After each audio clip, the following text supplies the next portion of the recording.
Marla knew the stories were fake. The mansion on Grinnell Street had stood empty for decades, an ornate relic of faded glamour behind wrought iron gates and ivy-covered walls. Teens dared each other to sneak in. Instagrammers posed by its broken windows. But the rumors? That it housed a mirror that showed your truest desire and took something in return. Gothic nonsense. And yet, when Marla found the key tucked inside her late aunt's diary, something stirred. A need she hadn't felt in years. Not lust, not loneliness, curiosity. She waited for midnight and wore her best lingerie under her trench coat. Why? She wasn't sure. Maybe because she wanted to feel beautiful while walking into danger. Maybe because the night felt like velvet and the air whispered her name. Inside, the house creaked and sighed. Her heels tapped across the marble. Dust floated like ghosts in the moonlight. Chandeliers hung like frozen spiders above her. Everything was coated in a decade of silence, until she found the room, second floor, end of the hall, double doors carved with roses and twisted vines. She entered. The mirror filled the far wall, edge to edge, 10 feet tall and curving like a dark tide. It didn't reflect the room behind her, not exactly. It shimmered, like it was remembering something instead of showing it. Marla stepped closer. Her reflection followed. Same tousled black hair, same dark lips, same lean frame wrapped in a crimson lace bodysuit. But then the reflection smiled. She hadn't. The air went colder, her breath fogged, and her reflection reached out. Marla gasped and stepped back. The mirrored version didn't. She stayed where she was, hand pressed to the glass. Then she mouthed something. "Come play." The mirror shimmered again, and the room behind her faded.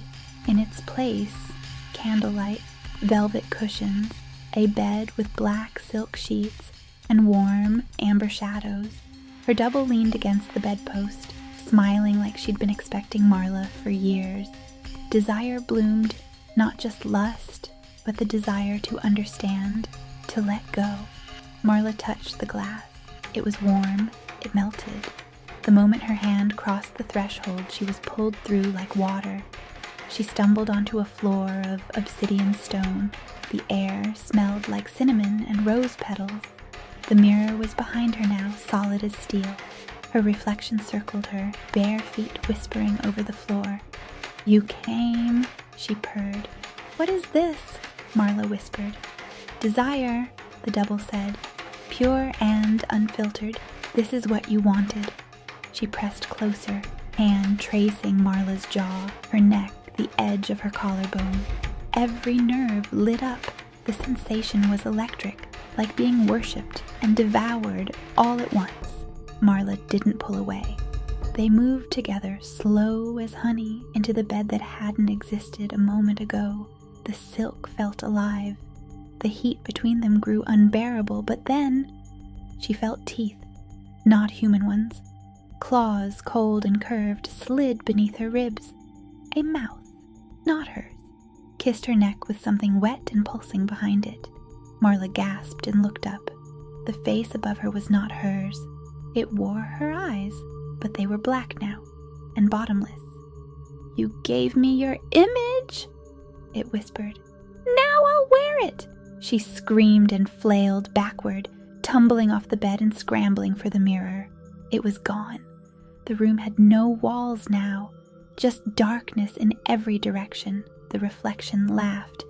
"You look so pretty when you're afraid," it cooed. "No one ever leaves once they've been seen." Marla's body began to change. Her skin shimmered like glass. Her limbs stiffened. Her breath caught. Her voice cracked. "No, please." But it was too late. The thing in her shape walked through the mirror back into the world. And Marla? She stayed behind, frozen in that reflection room, forever a beautiful, terrified face, waiting for someone new to look too closely.